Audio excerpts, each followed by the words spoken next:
নমস্কার বন্ধুরা, Mitul blog and রান্নাঘরে তোমাদের স্বাগত। আজকে আমি কি মেনু রান্না করেছি সেটাই তোমাদের সাথে শেয়ার করছি। প্রথমে রয়েছে গরম গরম এক বাটি ভাত আর কাঁচা লঙ্কা, আর রয়েছে মৌরলা মাছ ভাজা, যেটা আমি পেঁয়াজ কুচি, রসুন কুচি আর কাঁচা লঙ্কা দিয়ে কড়া করে ভাজা করেছি। আর রয়েছে টমেটো বাটা, যেটা আমি রসুন আর কাঁচা লঙ্কা দিয়ে করেছি, আর কালো জিরে ফোড়ন দিয়েছি আর একটু মিষ্টি দিয়েছি। আর রয়েছে ঝিঙা পোস্ত, যেটা আমি নারকেল আর পোস্ত দিয়ে রান্না করেছি। আর রয়েছে প্লেন মুসুর ডাল। আর রয়েছে এখানে মৌরলা মাছের ঝাল, যেটা আমি বেগুন আর আলু দিয়ে রান্না করেছি। আর কালকে 2-3 পিস মাংস ছিল, যেটা আমি বেশি করে আলু আর পেঁপে দিয়ে আমার ছেলের জন্য রান্না করেছি। আর রোজকারে যেমন ঘরে টক দই পাতি, সেই এক বাটি টক দই রয়েছে। আজকে দুপুরে আমাদের এই মেনুগুলি রান্না হয়েছে। আর রয়েছে 1 গ্লাস জল।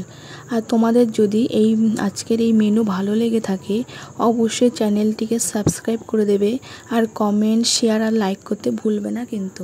ধন্যবাদ বন্ধুরা।